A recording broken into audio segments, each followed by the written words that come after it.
So in that case, I'm gonna go without the grand introductions because we'll just try to make up on this time.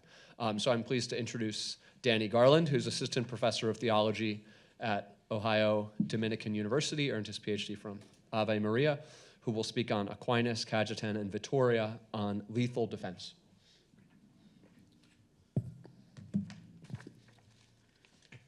Aquinas' treatise, De Homicidio, in question 64 of the Secunda Secundae of the Summa Theologiae, has proven to be of central importance for moral theology, with considerable debate arising over the proper interpretation of the 7th article, whether it is licit for someone to kill anyone in self-defense. Differing exegeses of this article in contemporary times have been given to both deny and approve of a wide array of moral issues. Secunda Secundae 64:7 has also been taken to be the foundation of the modern-day principle of double effect, a claim that is not without contention. With such scholarly debate revolving around this one article, it would be instructive to step back from the contemporary commentary to see how commentators who are closest in time to its original composition interpreted it. In this paper, I will explore the relevant passages of 2 commentators on the Summa, Cardinal Cajetan and Francisco de Vitoria. After examining both commentaries, we shall take up our own analysis of 64:7 with the aim of assessing which commentator is more faithful to the thought of their master. My hope for such an endeavor is to shed greater light upon the meaning of 64:7 in order to provide a greater theoretical basis for Catholic moral theology. So the Cajetanian view. Thomas de Vio Cajetan, Cardinal Cajetan, is often credited with providing the basis of what is known as a principle of double effect based on his commentary of 64:7. He approaches this article as a contrast between the private and the public person. The private person, Cajetan tells us, does not kill except per accidens, while the public person kills per se. To reach this conclusion, he interprets Aquinas' text as relating 2 ways in which we can understand the killing of another in self-defense. The first is the means to the end, while the second is that which follows from the necessity of the end. In relation to the first way, it appears that Cajetan has Prima Secundae, question 12, article 1 in mind, in which Thomas tells us that, quote, intention is an act of the will in respect to the end. Intention is always of the end, Aquinas notes, yet not always of the last end. In the case of an action moving from A to C through B, C is the ultimate end, while B would be a proximate end. Hence, Cajetan says, quote, for both the end and the means to the end fall under intention, as it is clear with respect to a doctor who intends health through a potion or diet, end quote.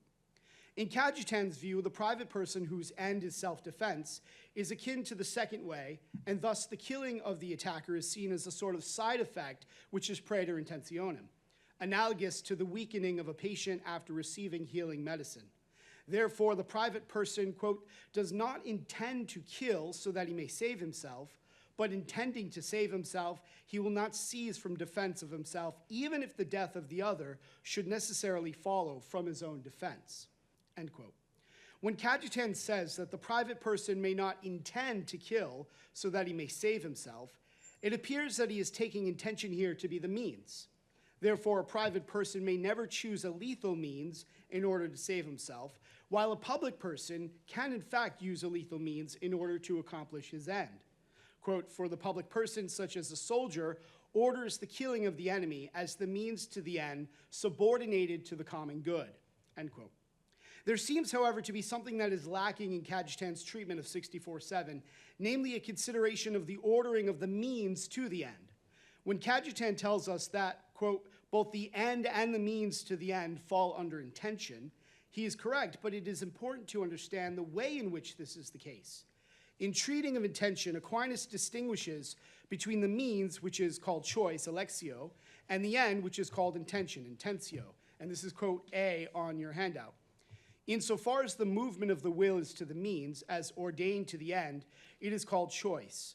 But the movement of the will to the end, as acquired by the means, it is called intention. A sign of this is that there can be an intention of the end and still not yet have determined the means of which are choice, end quote. Now, there are 2 ways in which the means or choice, the object of the external action, can be ordered to the end or the intention. the object of the interior act of the will, per se or per accidens. In the per se instance, the means is directly and essentially related to the end, such as to fight well is ordered to victory. Whereas in the per accidens instance, the means is not essentially related to the end, but only indirectly, as in stealing to give alms or stealing in order to commit adultery. Aquinas says, and this is quote B, in such way, therefore, when the object is not per se ordered to the end, the specific difference which is from the object is not per se determinative of that which is from the end, nor conversely. Wherefore, one of these species is not under the other, but then the moral act is under two disparate species, as it were. Wherefore we say that he who steals in order to commit adultery commits two vices in one act. If, however, the object is per se ordered to the end, one of the designated differences is per se determinative of the other. Wherefore, one of these species will be contained under the other, end quote. Thomas goes on to say that the specific difference which is from the end is more general, and thus the difference from the object is contained under the end in the per se instance. For this reason, the species derived from the end, that which is intended, is most formal and containing. It is clear then that when Cajetan says that both the end and the means to the end fall under intention, this has to be understood in a per se instance of the means ordered to the end, in which case the species that is most formal is that of the end. What is not so clear, however, is whether Cajetan wishes to make such a distinction. In using intention with respect to the private person as applying to the means, and not in its most proper sense of applying to the end, Cajetan seems to absolutely rule out any choice of lethal means in defense, because Aquinas explicitly states that only a public person may intend to kill. The question is whether or not Aquinas allows a private person to use a lethal means in self-defense. And answering in the negative, is Cajetan correct? Francisco de Vitoria would disagree. So now the Vitorian view. De Vitoria, credited with being one of the founders of international law, wrote almost contemporaneously with Cajetan. He is likewise familiar with his brother Dominican's commentary on the Summa of Aquinas and refers to Cajetan several times in his own commentary. For this reason, Vitoria serves as a worthy counter-argument to that provided by Cajetan. Vitoria begins his commentary in 64:7 with three conclusions derived from Aquinas' text. The first conclusion is that it is licit to kill an attacker. This is because what is intended per se is not to kill the attacker, but to defend oneself. The wounding of the attacker, Vitoria says, is thus praeter intentionem and not imputed to the defender. The second understood within the mounting of a blameless defense, the second reason, or conclusion, is that it is licit to kill another in self-defense. Therefore, if a shield suffices for defense, a sword should not also be used. Note that here Vitoria is considering the choice of means ordered to the end of defense. It is also important to note that Vitoria says that this conclusion explains the first. How is this the case? It seems to suggest that since the first conclusion has established that what is intended per se is self-defense, Vitoria understands praeter intentionem to be the means chosen to accomplish what is intended, in this case a lethal means that does not fall outside a blameless defense. The third conclusion states that even within the moderation of a blameless defense, one's intention cannot be to kill, which would be the case if the end of the defender were revenge. The nominalists, the moderni, argued against the third conclusion because they failed to make a distinction between willing, vella, and intending, intendere.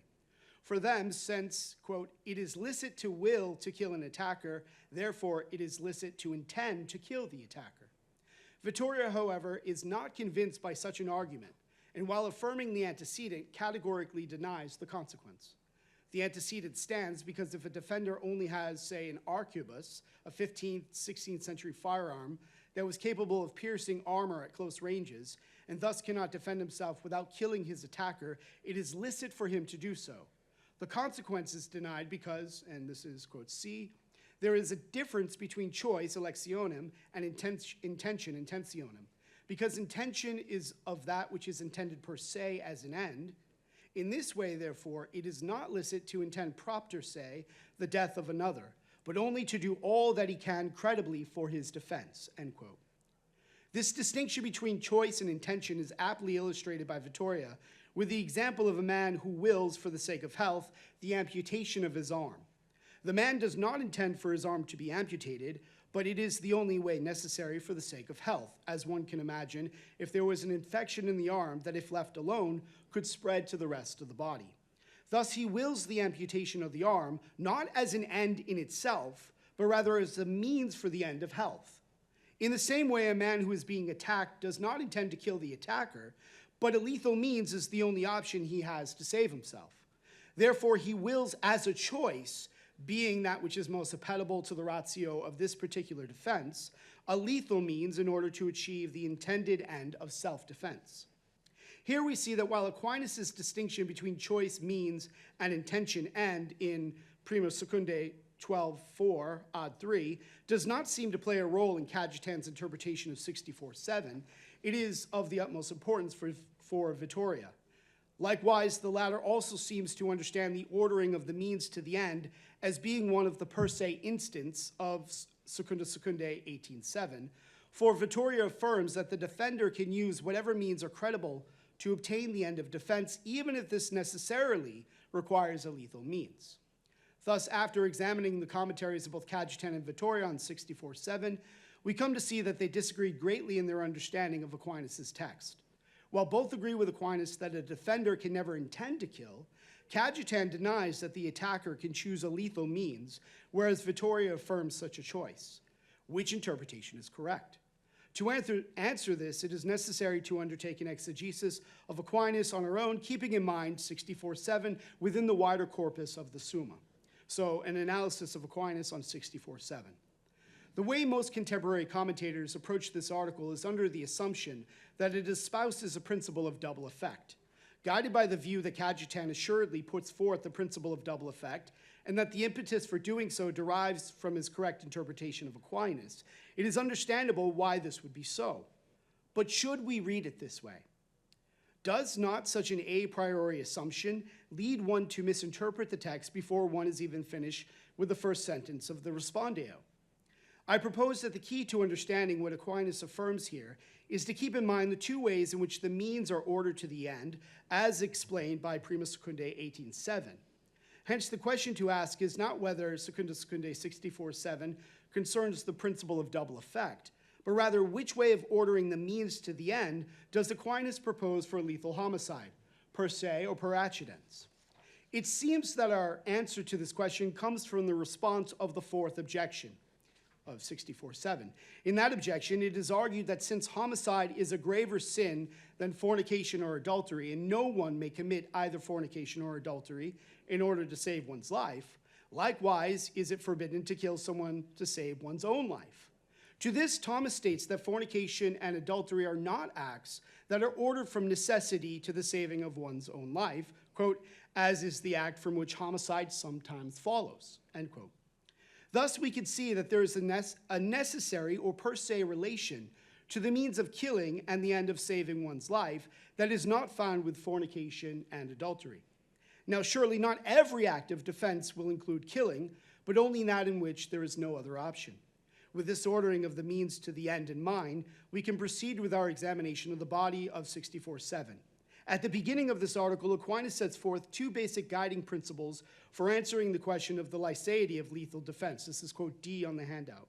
Nothing prohibits one act to have two effects, only one of which is in the intention, and the other is praeter intentionem, outside the intention. Moral acts, however, receive their species according to that which is intended, and not from that which is praeter intentionem, since it is per accidens, end quote. To go further in our exegesis, we must first clarify what Aquinas means by intentio and praeter intentionem as they relate to human acts. Likewise, it is necessary to see how that which is praeter intentionem is per accidens. How are we to take per accidens here? If it is taken in the sense of the majority of contemporary commentators on this article, that is, as a chance happening or accidental occurrence, then it would seem that Aquinas repeats himself in the very next article by asking whether anyone killing a man by chance incurs the guilt of homicide. Here in Secunda Secundae 64:8, Aquinas quotes Aristotle to say that chance is a cause acting praeter intentionem. He then concludes that, quote, hence those which are chance happenings, simply speaking, are neither intended nor voluntary, end quote. Thus, to grant a little confidence to Thomas's memory of what he just wrote in the previous article, we would have to judiciously conclude that he means something different by praeter intentionem than he does in 64.8, namely something that is not a chance happening and thus either intended or voluntary. But for something to be both praeter intentionem and at the same time intended would be impossible. Therefore, we must conclude that what is praeter intentionem in 64.7 is voluntary and not a mere chance happening, as we have seen in Primus Secundae 18, Article 6 and 7. Intention is of the end and is most formal in the species of the moral act. But beyond the supposition that praeter intentionem is something voluntary, what are we to make of it? By paying close attention to how Thomas applies the principles, we can come to an understanding of what he means by praeter intentionem. In 64.7, Aquinas continues with two sentences introduced by Igator, and thus follows as applications to the two principles established previously. We can place the first two sentences side by side with the latter in order to grasp what Aquinas is saying. So this is D on the handout. So we have the principle, nothing prohibits one act to have two effects, only one of which is in the intention, and the other is praeter intentionem. And then we have the application of that principle. Therefore, from the act of someone defending himself, a twofold effect is able to follow. One, indeed, the saving of one's life. The other, however, the killing of the attacker. And then the next principle, moral acts, however, receive their species according to that which is intended, and not from that which is praeter intentionem, since it is per accidens. The application, therefore, an act of this kind, by reason that what is intended is the saving of one's life, is not illicit, since this is natural for anyone that he keep himself in being insofar as he is able. In the first set, Thomas has laid out the principle that one act may have two effects, one intended, the other praeter intentionem. This is applied to defense, which have the two effects of saving one's life, corresponding to the intention and the killing of the attacker, which corresponds to what is praeter intentionem. As we have shown above, the praeter intentionem effect, that is the killing of the attacker, is not a chance happening. It is a voluntary act, something that is chosen. How then is this an example of lethal defense as opposed to wrongful homicide? Even more, why is it not merely considered a defense despite the lethal means, and therefore an espousal of intentionalism? After all, according to the second principle, it would seem that the lethality of the means should not be included in the species, because Aquinas states that moral acts receive their species from what is intended, which is the end of the action, not from what is praeter intentionem, because it is per accidens. If our reading of this article is correct, then, it seems that this formulation of the second principle is problematic. It seems to say that only the object of the interior act, the end that is intended, gives species, and the object of the exterior act is superfluous when it comes to speciation. Aquinas, however, is a more consistent and thorough thinker, even if we moderns often are not. As he often does in the Summa, Thomas presupposes that the reader has assimilated and kept in mind what has already been established in earlier articles. In this case, we must keep in mind that it has been argued prior that while the exterior object does indeed give species, the interior object gives species most formally. Therefore, when Aquinas says that what is praeter intentionem does not give species because it is per accidens, he means per accidens in the sense that it does not give species most formally, not that it is an involuntary chance happening, quote F. Although it is accidental to the exterior action to be ordered to some particular end, it is not, nevertheless, accidental to the interior act of the will, which is compared to the exterior as form to matter. Applying this principle, when the intention is to save one's life, the species of the act is not illicit. Thus, we can conclude that the voluntary killing of the aggressor, for the sake of the intention of saving one's life, is a means to accomplish what is intended, but nevertheless is not intended, is praeter intentionem, and in this case does not give species most formally. It is not intended because were there a way to defend one's life without lethal means, the defender would be obliged to do so. Hence, it becomes clear that with Vitoria, we must understand praeter intentionem in this article to refer to the means whereby the intention is achieved. Moreover, this act is not merely considered an act of defense, which would be to base the species of the act on the intention alone, but rather is an act of lethal defense, since the exterior object of the lethal means is included in the speciation, but the interior object remains most formal. If this were not the case, then this article would not be dealing with a morally culpable act, and it would henceforth be incongruous to speak of the liceity of the act, for as Aquinas states, quote, nor have exterior acts an account of morality, except insofar as they are voluntary. How much time do I have? 1 minute, okay. I have a section here where Aquinas goes on to compare the individual to the state, the authority, and he applies the principles here at the end.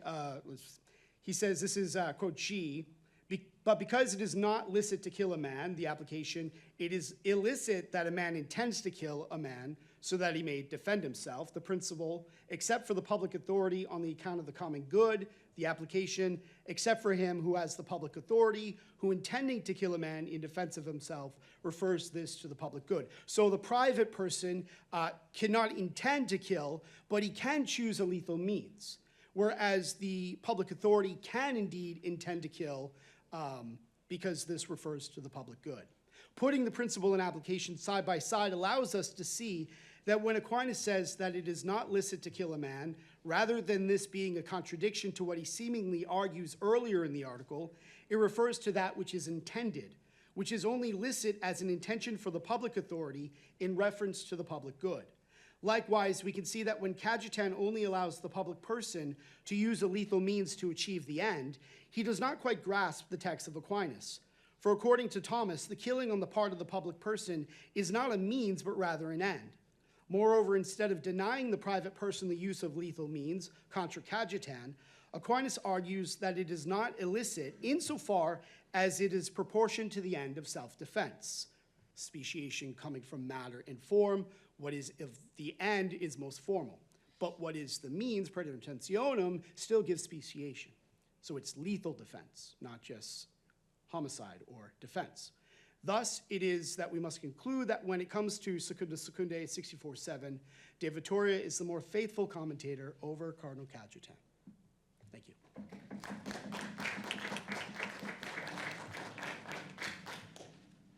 We have 9 minutes to take questions. I'll bring you the microphone. Chris Tollefson.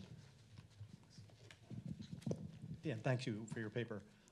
So when Aquinas is talking about Augustine in this question and trying to disentangle how it is that Augustine can say that it's impermissible for a private person to defend himself and trying to get him off the hook, he draws attention twice to Augustine's using expressions like it's impermissible for him to do this in order to save his life or for the sake of saving his life. And that just looks like a straightforward way of saying that how on Aquinas' part, that you can't choose a lethal means, right? That doing X in order to or for the sake of Y, right? That's what's impermissible. And so I don't see how that treatment of Augustine in that question is consistent with the picture that you're portraying. Okay. Yeah, I'd have to go back and think more about his treatment of Augustine there, and it seems to me that I don't know if he's maybe he's trying to defend Augustine, right? But at the same time, unless he's contradicted himself in the same, right, trying to defend Augustine, but also, right, what is praeter-intentionem there seems to be, right, what is elected, what is the choice, the means. Otherwise, in the next article, if praeter-intentionem is mere accidental thing, and not something chosen as a means, then it doesn't seem to follow from one article to the next. So, yeah, I'd have to think more about what he's doing with Augustine there. Yeah, I'll just insert myself here on the same thread. So, I mean, it seems like part of the argument that he'd be contradicting himself in the next article rests on the assumption that what is voluntary has to be either intended or chosen, and that's just not Thomas's view. So the clearest the clearest indication of this is Prima Secundae, question 6, Article 3 on voluntary omission, and Article 8 on ignorance, where Thomas argues that there can be voluntariness without an action, which is to say without a willing, and that's just when it belongs to the agent to act in the way that they failed to act. So they could and should have acted in the way in question and failed to. Their inaction will be voluntary, not in the sense willed, intended, elected, but in the sense that it can be ascribed to their will. And likewise, when he considers whether ignorance causes involuntariness, he considers cases of an agent who acts from ignorance, but nevertheless voluntarily, because it was ignorance of something, again, that they could and should have known. So in that case, the killing of your father, whom you mistook for a stag, when you should have looked more carefully, and you were in a position to look more carefully, will be attributed to your will in the sense that it's something for which you're culpable, and so voluntary in Thomas's sense of voluntary, though not willed, again, not intended, not elected. So this, I mean, I'm adding to this thread. It seems like, I think it's really interesting what you point out that he's doing in the next article, but as I understand it, to the extent that the argument rests on the assumption that it can't be voluntary unless it's either intended or chosen, that's just an assumption that isn't correct as far as Thomas goes. Okay. I'll have to take that into account. Thank you. Others? Okay, yeah. I'm still formulating the question, but I've always been puzzled by this passage for why there's sort of like, it's a big question about why there's the exception for why sort of the person in the official position acting for the public good looks like maybe can intend, right, the death. Why not just sort of use the same sort of account, right, to say that even sort of the police officers of the military can't directly sort of intend, but they will have sort of a wider scope of knowledge or interest with respect to what it is they're directly defending and have a better sense of what might have to sort of take place in order for them to defend that common good. So why not just sort of expand sort of it as the private individual? Why not just sort of hold it to the even sort of the public servant in a way where I can't even intend it, still has to use sort of the double effect stuff to do it. They just have sort of like a wider scope of responsibility to be able to sort of even think about sort of the larger goods that they're intending. Are you saying why is it that the public authority can intend, right? Or why is this not given to the? Can you rephrase your question? I'm sorry. Yeah, I suppose it's sort of a naive one. Is why is there the exception? Yeah. For the public authority. Yeah. Well, the public authority is protecting the common good. He's right. If the judgment is a capital punishment, then he can do this, right? He's intending. He's not just right. It's not something that is something he's choosing between different means, right? The intention here is right. The direct object is to kill, to enact capital punishment, or to kill in war. Whereas the private individual can't do this because then, right, it would be vengeance, right? It would be something that, in order to save his own life, right, he's not compelled to offer up his life in order not to kill, right? Keeping the principle, thou shalt not kill, right? But his life, he has an obligation, right, to protect his life. So if in doing so, he chooses a lethal means where even though he foresees it might be a lethal means, right? It's permissible for him to do this because the end is defense, right? The end isn't, I'm going to kill you, right? If he could get away without using a lethal means, he must do so, right? So it has to be a blameless defense, right? Whereas the public authority can choose the death penalty, right? So their that end could is, be the full intention. so their end is not the defense of the common good. Actually, their end is some sort of enacting of justice at the level of the individual. So there's a person deserves to die.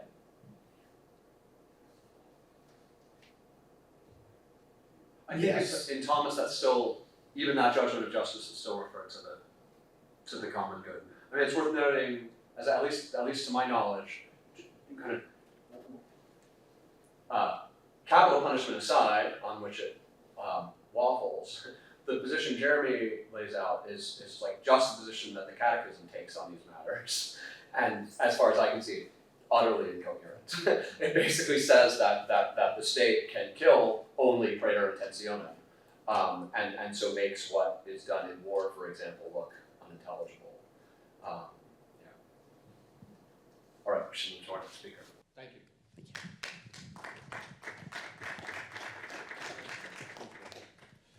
All right, I think we're going to try Zoom again and see if it works this time. Again, I will. I can't do this job. All right, let's try the sound.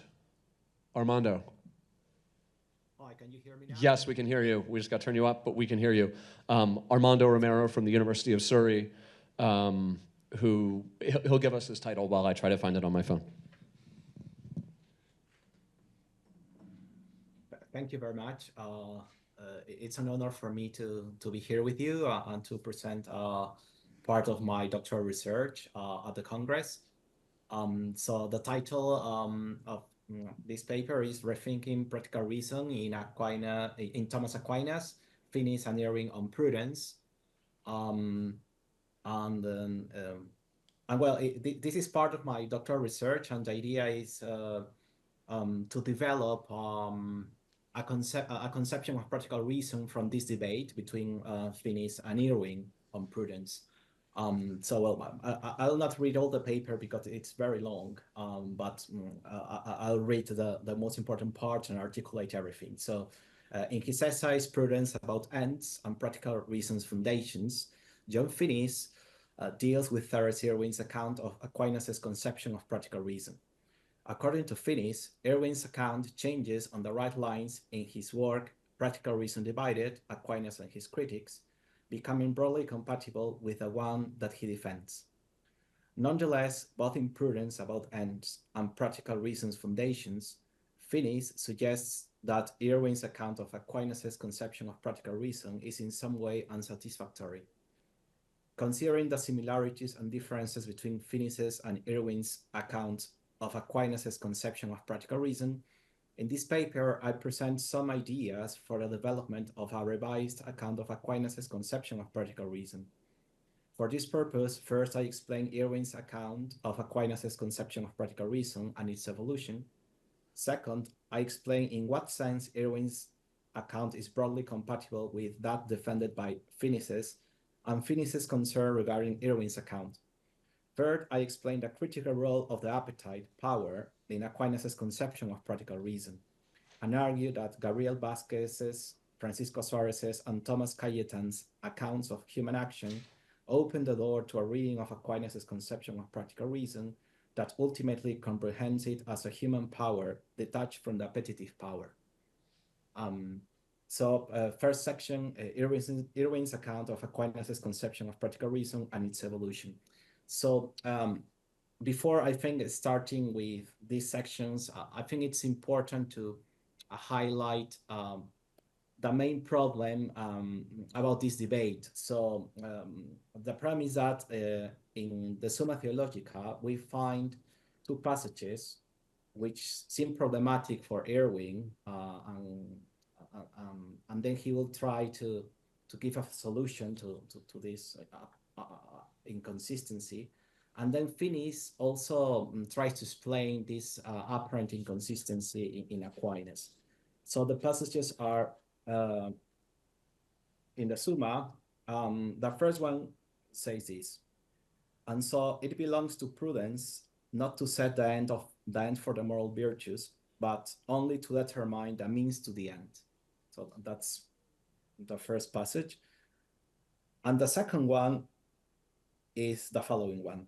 Prudence directs the moral virtues not only in choosing the means to an end, but also in establishing the end. So the main problem is that it seems that both passages contradict each other or are inconsistent, because on the one hand, Aquinas is saying that it belongs to prudence not to set the end for moral virtues, but only to determine the means to the end. But on the other hand, in the other passage, Aquinas says prudence directs the moral virtues not only in choosing the means to an end, but also in establishing the end. So it seems that there is an inconsistency, and Irwin deals with this apparent inconsistency in Aquinas, and I have divided Irwin's account of Aquinas' conception of practical reason in two, let's say, accounts. So the first one, I call it the first Irwin, and the second one, I call it the second Irwin. And in the first Irwin, well, Irwin says that there is an inconsistency, and then he tries to explain how we can, overcome this inconsistency. And he finds a very interesting passage, which might be helpful for this, and quote Irwin. At some places, Aquinas, seems to come closer than Aristotle comes to recognizing that different conceptions of the good might be the result of deliberation about means to the ultimate end. When he considers people who allegedly pursue several ultimate ends, he argues that they really pursue one ultimate end. Irwin quotes Aquinas, all those many things were being taken to have the character of one perfect good composed of them, by those who were placing the ultimate end in them. He also remarks, says Irwin, that in choosing something for the sake of an end, we need not be ordering it towards some external end, but instead we can think of it as being included in a complete good. In saying that these constituted goods are directed towards, ordinary at, the end, Aquinas implies that the relation of means to end need not be a purely causal relation in which the end is external to the means, but may also be the relation between a whole and a part, or between an indeterminate end and a determinate end that specifies it. So Irwin tries to, let's say, overcome this inconsistency, according to him, that we find in Aquinas. That's why he brings this passage these passages in the Summa. But then Irwin also finds other problems in Aquinas. So, for instance, then Irwin deals with the notion of synderesis, and then the problem is that, well, if synderesis is what determines the end of the moral virtues, then perhaps prudence is not, in this case, the virtue. Well, synderesis is a habit, but prudence would not be the virtue that determines the ends for moral virtues. So Irwin tries to overcome these problems, and then he also says, well, but it is still problematic because for Aquinas, everybody via synderesis can grasp the ends of the moral virtues. So both the virtues and the vicious person via synderesis can determine the ends of the moral virtues. But then, according to Irwin, that's problematic in Aquinas, because it seems that a virtuous person cannot determine rightly the end of the moral a vicious person, cannot determine rightly the ends of the moral virtues, whereas the virtuous person can do it. So he can't explain how we can understand all these ideas in Aquinas, and that's why the first Irwin says, well, it seems that there is an inconsistency in Aquinas' conception of practical reason, and we don't know what we can do. But of course, it's also important to say that Irwin also claims that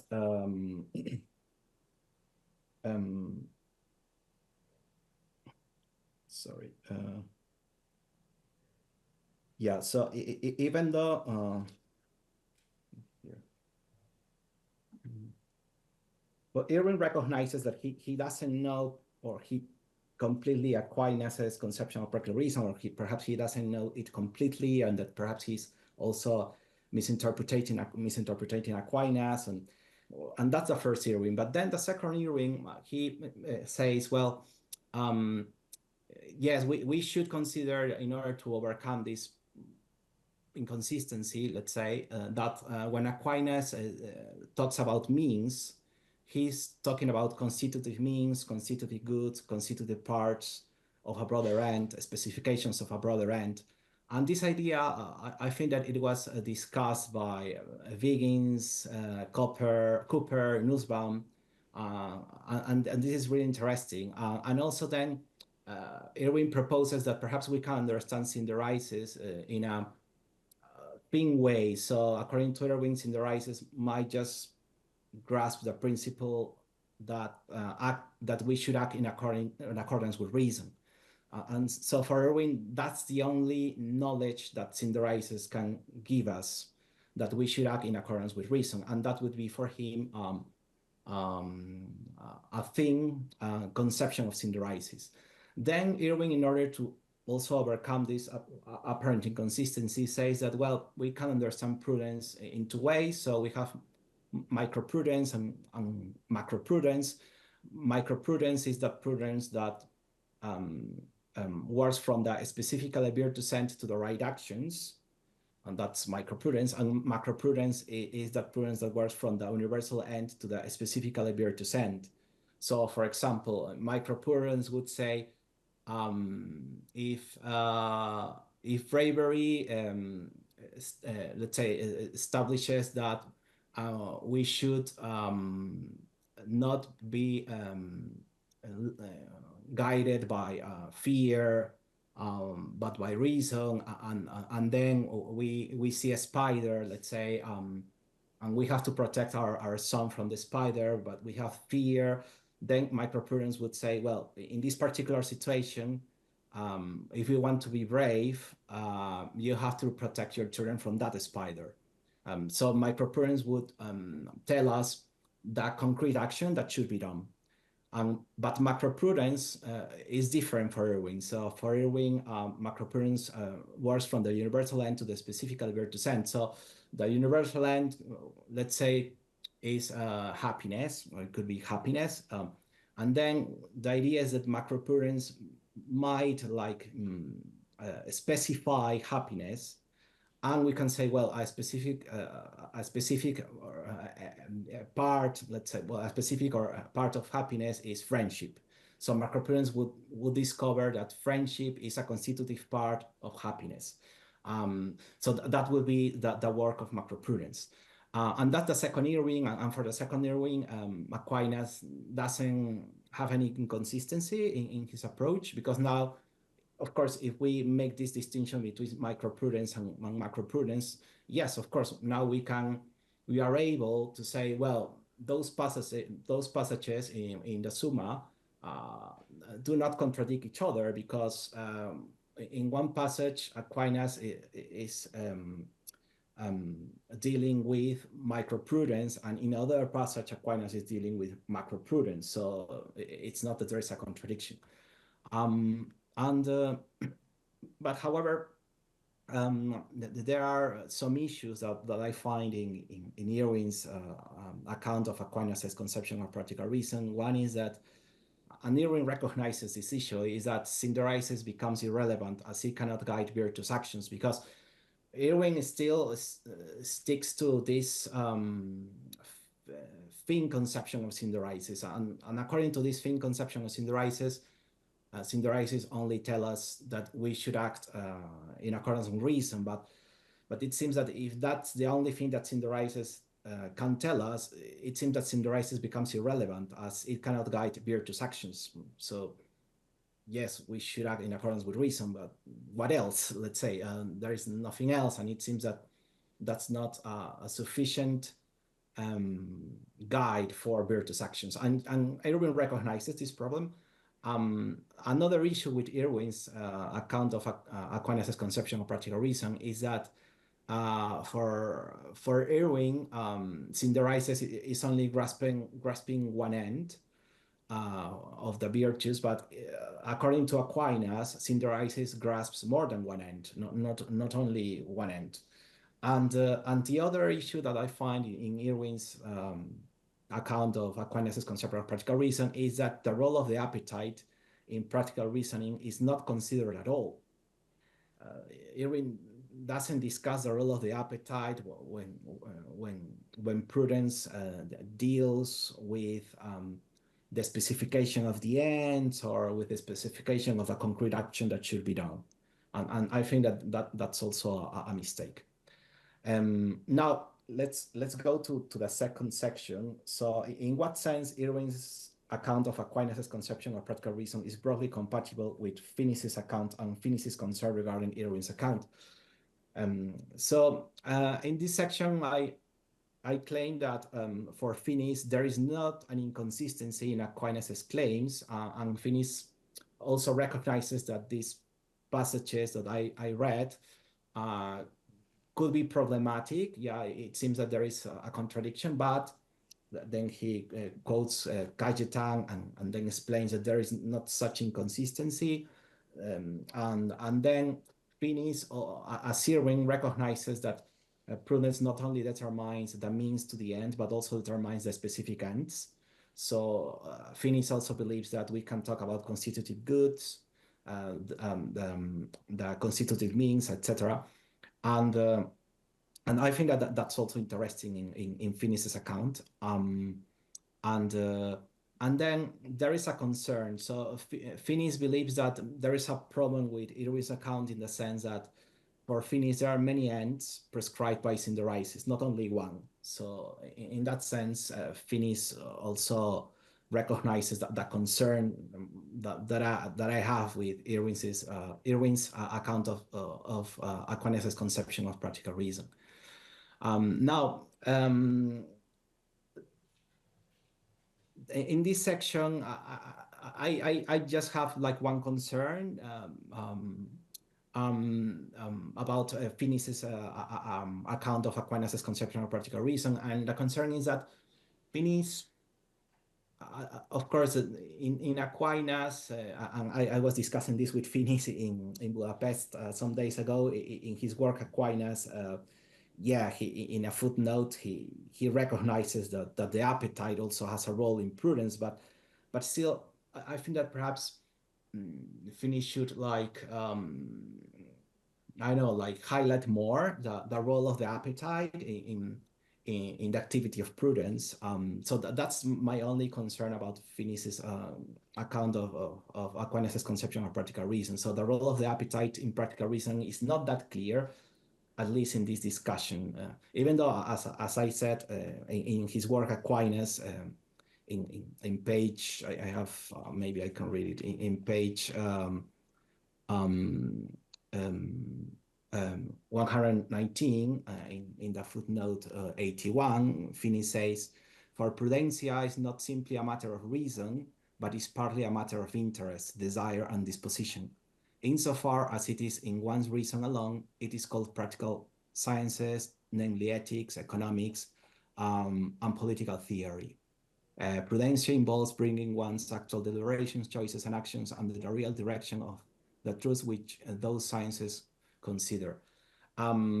So in my paper, I explain Finnis's concern. I explain Finnis's account of Aquinas' conception of practical reason. And I also explain the issues that I think that both accounts of Aquinas' conception of practical reason have. And then the last section towards a revised account of Aquinas' conception of practical reason. So first of all, I think it's important to understand that practical reason is ordered toward the end of effecting something. In that sense, prudence, the conclusion of prudence, it shouldn't be understood as a practical statement or a normative statement, or only as a practical statement or only as a normative statement, but should be understood as an action. And I think that that's a mistake that many authors commit. Is like they believe that the conclusion of prudence is a practical statement or a normative statement, but that it's not an action. But I think that it's important to recognize that it's an action. Then I also highlight that and argue that there is a necessary connection between practical reason and the will. And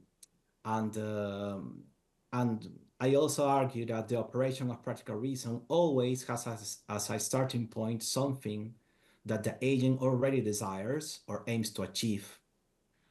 So the question would be, what should I do in order to conform my action to X appetite, let's say? So it's never the case that prudence and practical reason work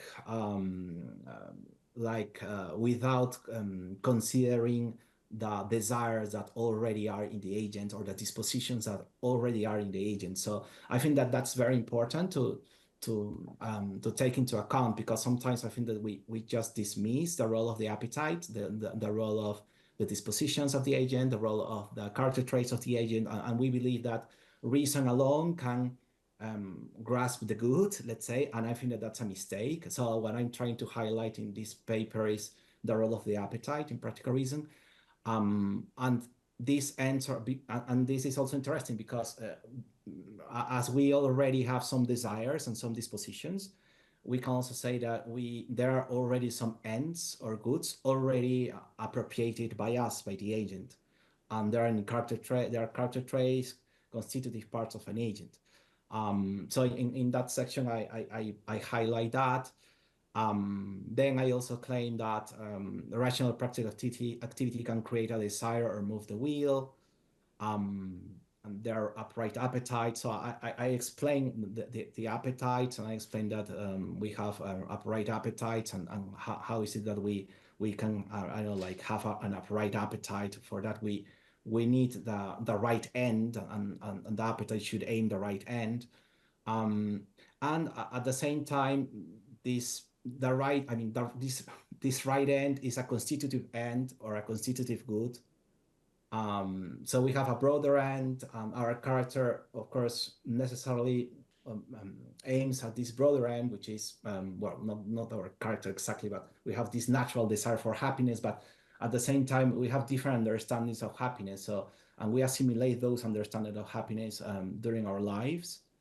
And then that's why we have the different constitutive means or constitutive goods. We understand them in a different way.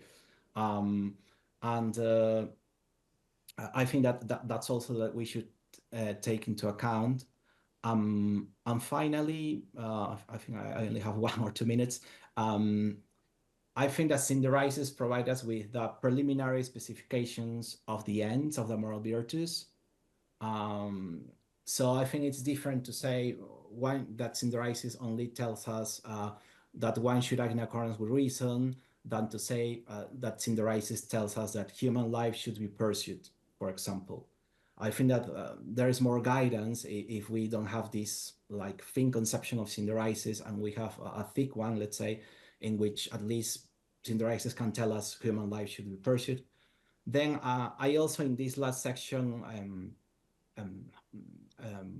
highlight the importance of understanding the role of imperium in practical reasoning. And I think that imperium is an operation of reason. And if we understand that imperium is an operation of reason, then there is a false dilemma, I think, and I argue that about Irwin's, problems with Aquinas' conception of practical reason, because it's possible to deliberate correctly, but not to command rightly. So it's possible that, for instance, synthesizes or even Prudence grasps the right end, but because the appetites play a role, and because Imperium is operation of reason, then it's possible to say, well, we can deliberate correctly, but not command rightly. And I think that there was an influence by Vasquez, Suarez, and Cajetan, Cajetan's accounts of human action that have some sort of influence on the Thomistic tradition. And because of this influence, I argue that we usually, or many scholars, try to understand Prudence detached from the appetite. And that's a problem. And you know, Suarez and Vasquez believe that, for example, Imperium is not something important, and that Imperium is not an operation of reason. And Cajetan has another problem that I cannot explain now because I ran out of time. But in my paper, I also explain what's the problem with Cajetan's account of human action when we want to understand the relation between the appetite and practical reason. And well, finally, I claim a vicious person necessarily deliberates wrongly in the stage of Imperium, but can deliberate correctly in other stages of practical reason. And I think that that's important because this might help us to overcome this false dilemma in which it seems that, at least according to Irwin, that a vicious person cannot grasp in some way the ends of the moral virtues. I think that it's possible for a vicious person to grasp in some way the ends of the moral virtues, but at the very moment of Imperium, because that is a vicious person, there is going to be a failure in that reasoning. So I try to explain that in the paper as well. So finally, understanding the disposition, appetitive, desiderative character of virtue and its interesting relation to practical reason is crucial for developing a revised account of Aquinas' conception of practical reason. That's my conclusion. And I think that's all. Thank you.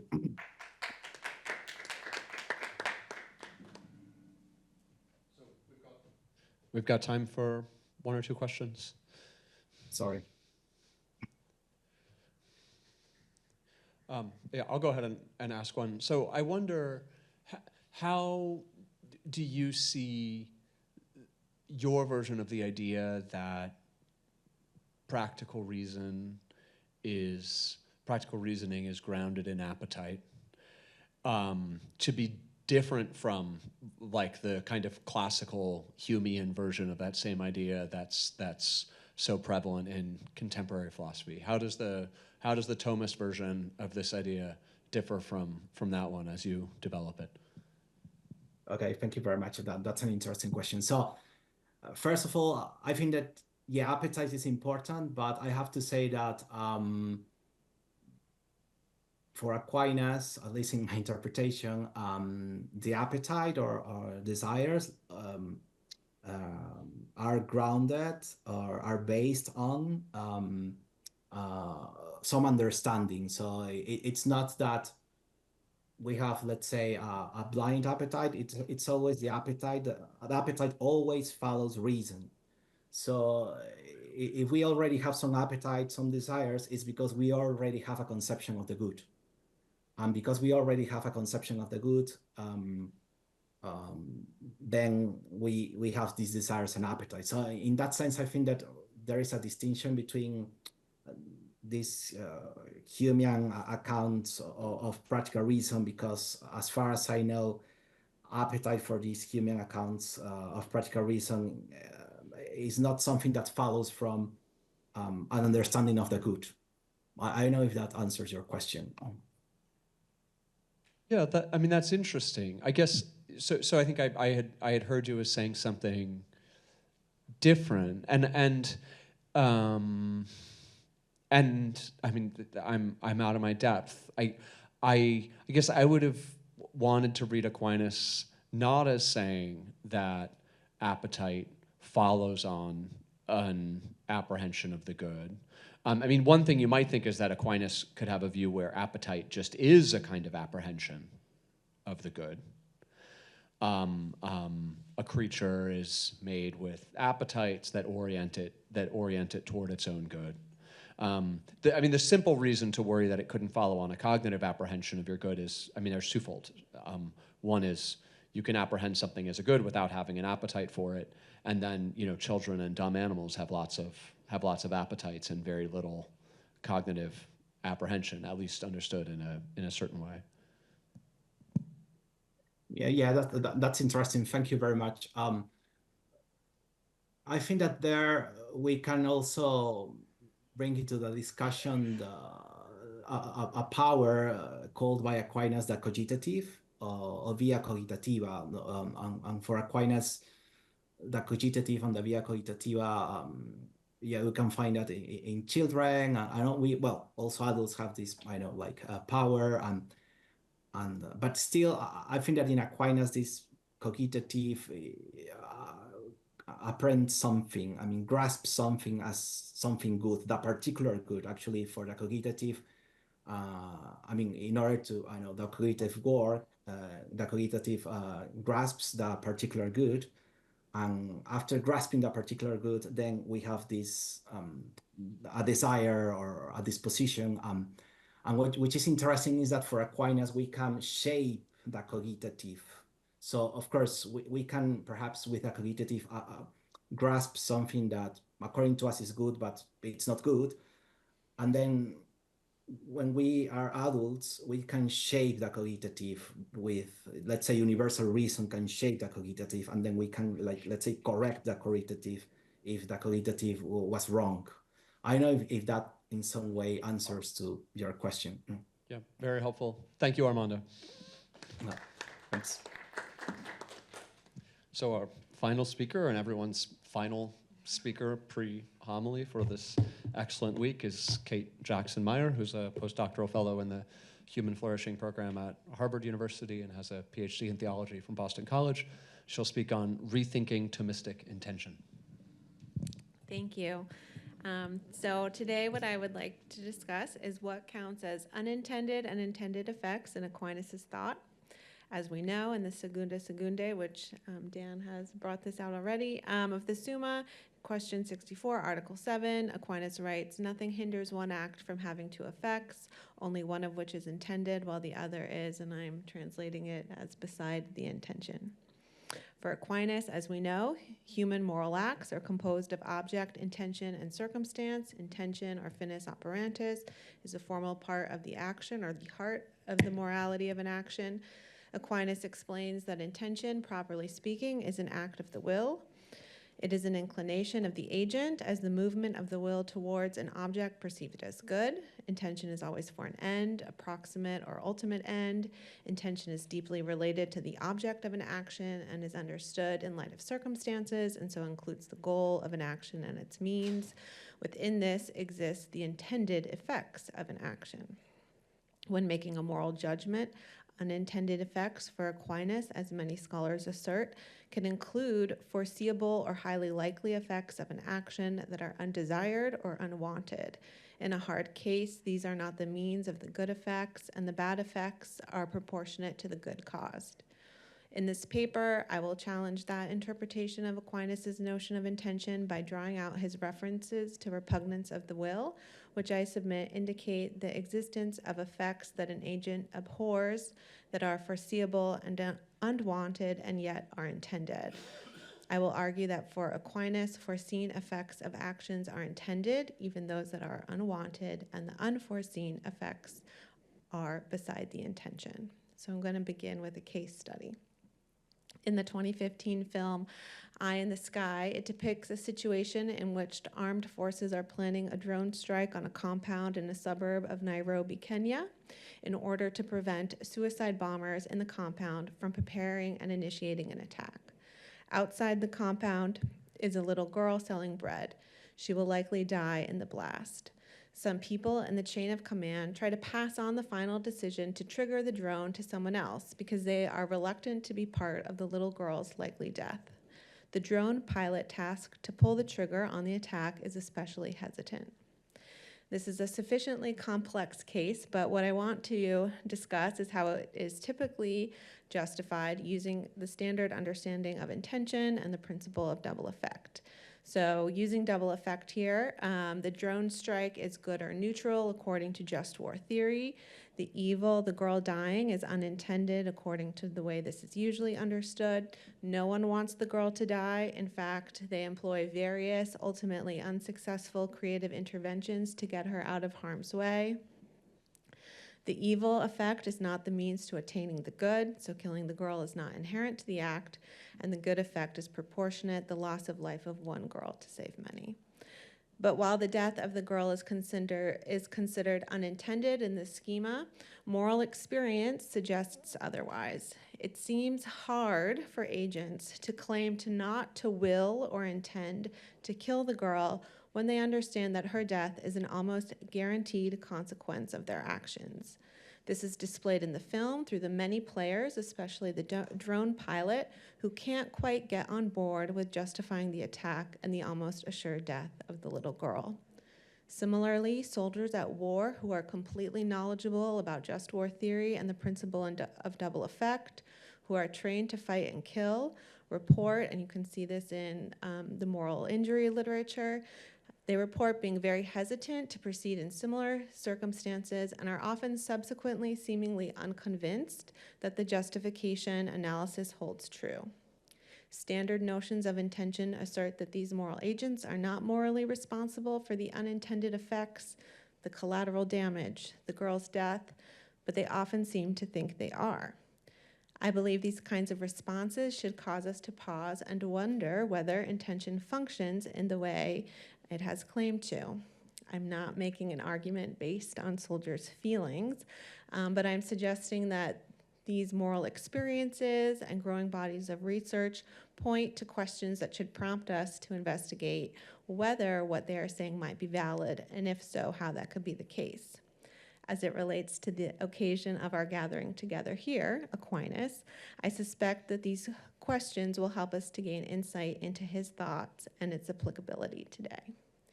So I'm going to start with repugnance of the will. One area where repugnance of the will is found in Aquinas' reflection is on mixed actions in the Prima Secundae of the Summa in question 6. So Aquinas reflects that the special trait of humans is that we freely choose and reflect on our actions, giving our actions a moral quality. Yet, sometimes our freedom is limited. And so, following Aristotle, here Aquinas describes 3 categories of action: voluntary, involuntary, and mixed, that are determined by how the will is moved. I think you know this, but I'll just say it again. Aquinas writes that voluntary actions are those actions that come from within, with, quote, knowledge of the end, and voluntary is what proceeds from the will, end quote. But involuntary actions, such as those performed out of ignorance or force, such as violence, are not internally motivated. They are contrary to one's will. Following Aristotle and Gregory of Nyssa, Aquinas explains that actions done out of fear of evil are of mixed character, and that they are both voluntary and involuntary. They are voluntary because the agent knowingly acts, but they are involuntary because the agent would not perform such actions if the situation were different. The will is oriented to the good, but Aquinas explains that sometimes the constraints of a fearful situation require that, for the best outcome possible, the will must be drawn to an object to which it is not usually attracted. Because the will participates, the action is not totally involuntary, according to Aquinas, but the action contains an involuntary aspect because the moral agent would rather not perform the action and would not perform it in ideal circumstances. Aquinas uses Aristotle's example of throwing cargo overboard during a storm to explain this. Acting out of fear of the danger of the storm, one throws cargo overboard, but in other circumstances, one would not do such a thing. Interestingly, Aquinas supplements Aristotle's analysis by adding that mixed actions performed in fear are repugnant to the will. He says, but, quote, "But if we consider what is done through fear as outside this particular case, and inasmuch as it is repugnant to the will, this is merely a consideration of the mind," end quote. And then the importance of repugnance of the will is clarified in the following article, when Aquinas explains that the will's repulsion when acting out of fear is crucial to the action being ultimately characterized as a mixed action. For according to Aquinas, if the will enjoyed the object, it would be fully cooperating, and the person would be acting out of concupiscence, and this would be sinful. The action would no longer be considered mixed. He also uses repugnant of the will in that example that you gave about you shoot your father and you thought you were killing a stag. It's not a sin because you had repugnance of the will. If you cheered when it happened, even though you didn't know you were doing it, it would have been a sin. And so in this case of the cargo, not so different from the stag example, the unwanted consequences of losing the cargo are foreseeable or highly likely, which is why here the agent's will is repugnant. The repugnance is not simply an affective quality. The sailor is not simply sad that the cargo is gone, because the will is involved. So repugnance of the will, seems to me, would not be necessary for actions that the agent does not intend, since intention is of the will. He would just call this sadness or repugnance. And so repugnance of the will may suggest that intention can include the highly likely or foreseeable consequences of an action, even when the consequences are unwanted. The agent intends the unfortunate foreseeable consequence, which is why the will is implicated and acts with repugnance. So if that could perhaps be considered as effects that are within the intention, what are effects that are beside the intention? And so here I want to look at 64.7 of the Segunda Segundae that we've also already discussed. And I would like to just note, so the cargo incidents and the self-defense incidents in 64.7 are not necessarily treated together, and sometimes they seem to be very different things. Cargo is about mixed action. Self-defense is about something that became the principle of double effect.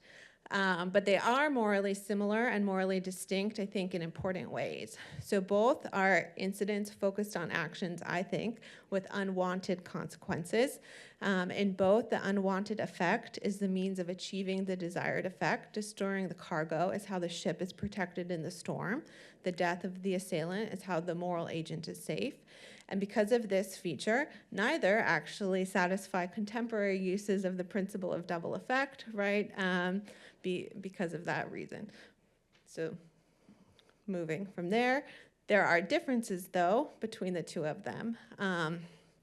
So Aquinas specifies that throwing the cargo is done with repugnance of the will, and that is not the case with self-defense. He doesn't use that phrase in that part. So why might that be?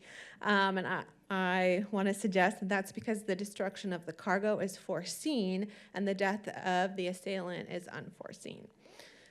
It seems to me to be a plausible interpretation that 64.7 is describing unforeseeable effects. For if I'm defending myself from a violent assailant, the event would be chaotic and fast and reactive. So it seems probable that I, wouldn't be able to calculate all of the likely effects of my actions.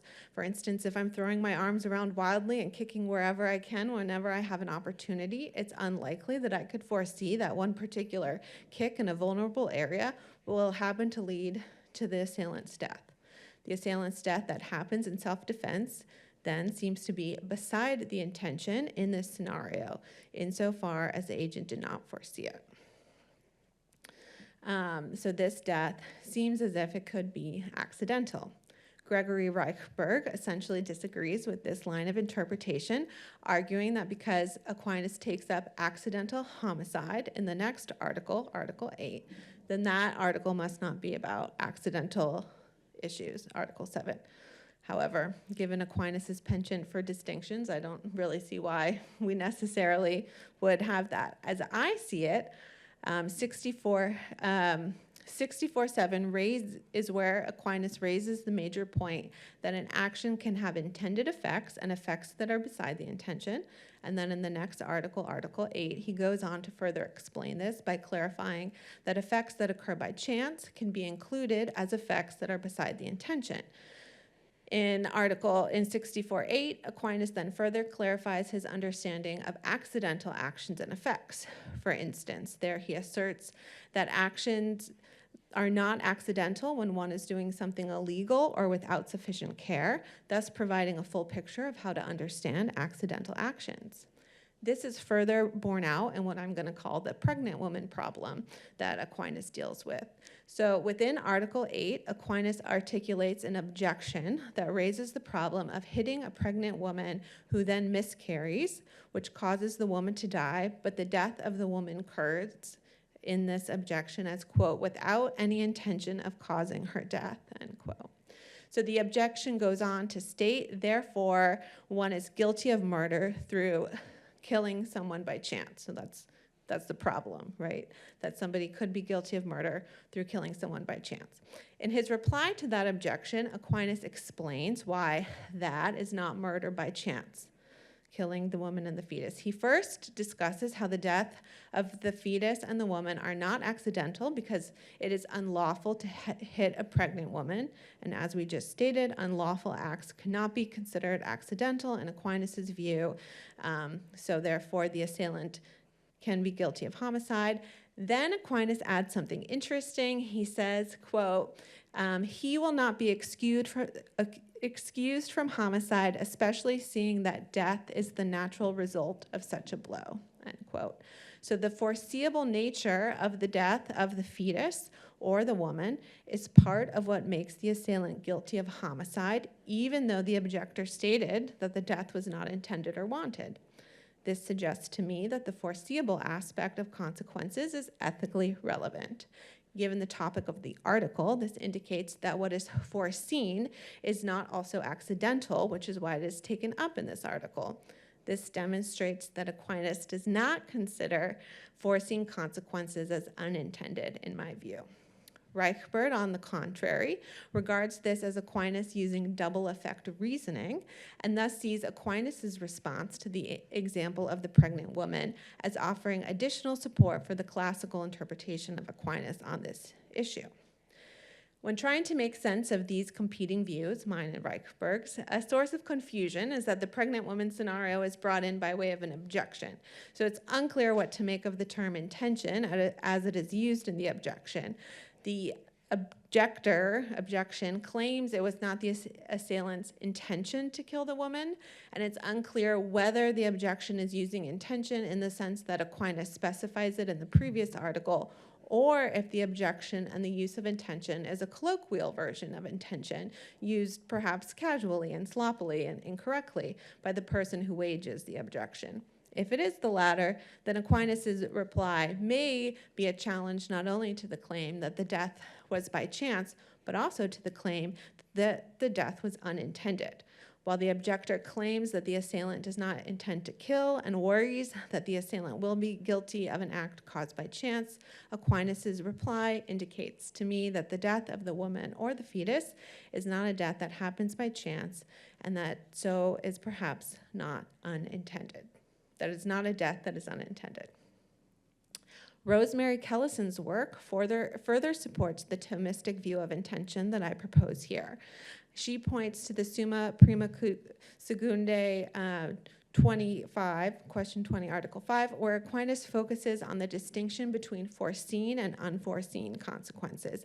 And she uses this to undermine the emphasis on the foreseen intended distinction that characterizes much of the current thought on intention.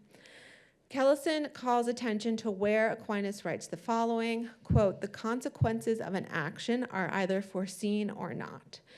If they are foreseen, it is evident that they increase the goodness or malice of an action. End quote. If foreseeable consequences are important for whether an action grows in goodness or malice, as Aquinas states there, then it seems as if they must be included in determining the moral worth of an action, and so must be accounted for through one's intention. And the main takeaway here that I take from that passage is that Aquinas seems to be proposing two categories of consequences, foreseen and unforeseen. This is important because, as we know, in 64.7, Aquinas also proposes two categories of consequences, intended and beside the intention. And in light of that and what I've said, it seems reasonable to me to conclude that these groupings are parallel to each other, so that in Aquinas' view, there are two categories of effects or consequences, those effects that are foreseen and intended, and those effects that are unforeseen and unintended.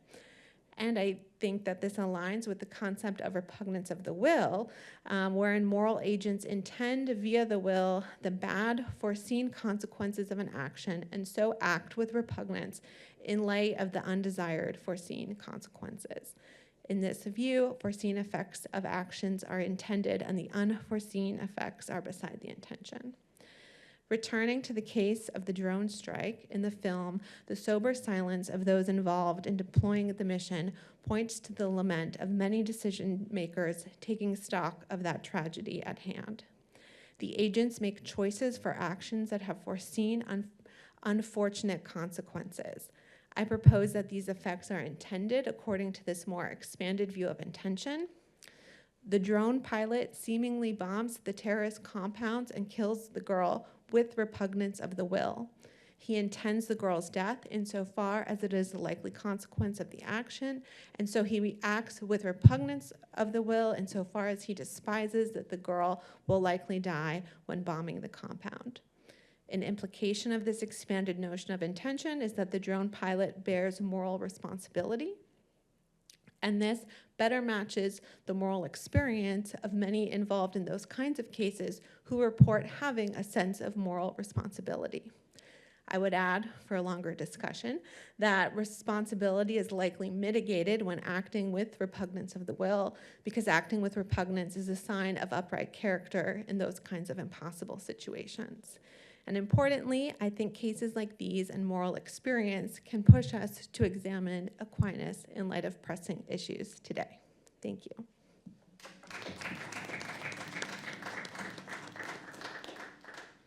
So thanks to our delayed start, we've got 9 minutes for questions. We'll start here. Are you suggesting that a physician who administers, let's say, painkillers to a dying patient, knowing that the administration of such medication would abridge that patient's life, is actually killing that patient if the physician foresees that that could transpire? Yes. And I realize that the principle, this understanding of intention and how it undergirds the principle of double effect is incredibly, it's a great contribution to ethical thinking in war and in bioethics. And I think that it skirts moral responsibility when in fact there is moral responsibility, that people themselves are telling us that they experience moral responsibility. And I don't think Aquinas was trying to let people off the hook. I don't see a point of pretending that there's no moral responsibility. And in fact, I think that just acknowledging this is really a way towards healing and honesty. And I understand that it's challenging, but I don't necessarily think it would be totally problematic if we just named it like that and said what it is. How likely does a foreseen effect have to be before it plays into your intention? Is it 51%? I know, yeah, that's great. I think we all, to like those kinds of points, it's the same, this kind, like the case that I gave of the war case, it's very clear that they knew that it was a high likelihood. I think we have an intuitive sense of what foreseeable is. The same in the case of the stag. You truly thought that you were in a situation where you weren't going to kill somebody, and you did your best. So I don't know. I think that one of the problems with this notion of intention is, in fact, the reverse, that it is actually really calculating. The way the film displays it, they're doing all kinds of calculations to try and kind of figure out what to see like what the likelihood would be, and are they on the hook or are they off the hook? Why don't we just say you're on the hook because you have a sense that this is likely, and then move on from there? Can I ask a quick follow-up? What about a scenario in which there are 4 possible effects that could follow from your action? You can sort of foresee, okay, it's going to be one of these 4 things, but none of them is sort of like, likely to occur, because sort of, let's say, they're equally 25, or some of them are slightly more likely to occur than the others, right? So none of them are likely, none of the individual ones are likely. In other words, like more than 50% chance to occur. So is there a comparative notion then, even if it's not likely, sort of like more than 51%, but it's the most likely result, even if it's only like got a 27% chance of occurring or something like that? Does that still count as part of your attention? I mean, we don't calculate moral action according to 27%. That's just not the way we do things, except if you're in war and they're trying to like dot their I's and cross their T's. I think the reality is that they're more used in the case, like in the first example, where you know that this is going to happen. You're just But there are trying to surely figure cases in out- which there are not just 2 possible options, but several possible things that could result. And I think that if you can have a sense of what you think is like a reasonably foreseeable, in the sense of like what might be reasonably foreseeable of how we could figure it out. Okay. I appreciate the question.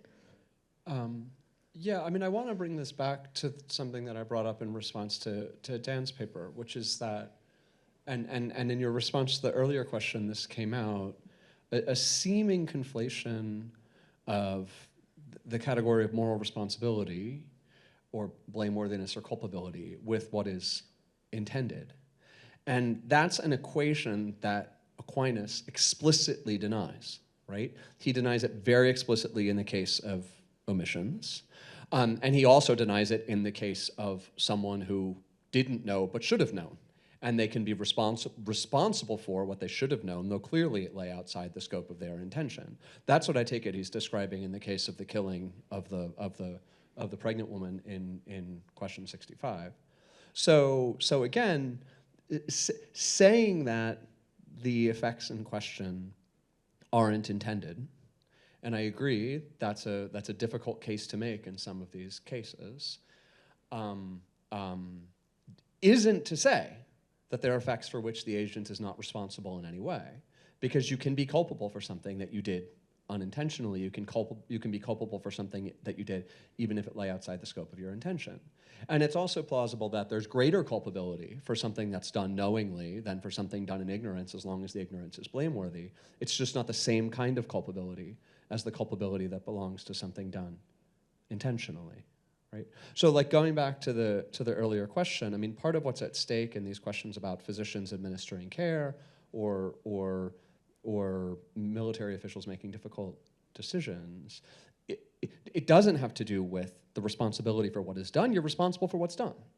It rather has to do with articulating often the scope of absolute prohibitions on doing certain kinds of things. So the physician is disallowed strictly from killing his patient, but he is allowed to give a palliative medicine that will hasten death. That's understood in terms of the second of those cases not being a case of intentional killing. But that's not to say that if the patient, that if the physician gives the medicine in the second case, he's not responsible for the hastening of the death. Of course he is, but he can justify it on the grounds that the medicine had these other good effects. I feel like we agree.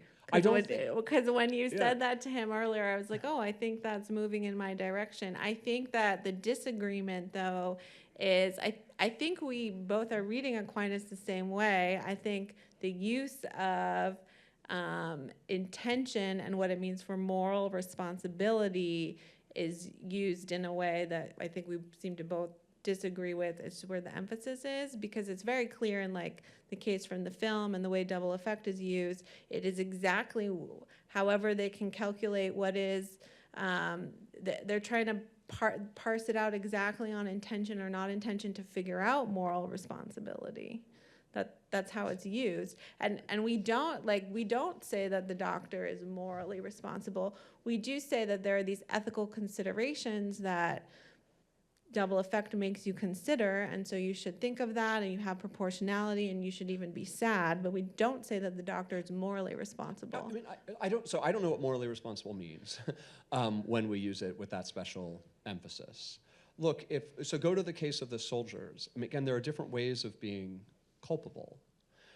You might think the following: if the soldiers drop the bomb, they are obliged to make some kind of restitution to the family whose child they killed.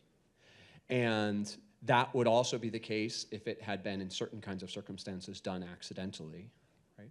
But that's not the kind of responsibility that's involved in going and making penance for mortal sin committed.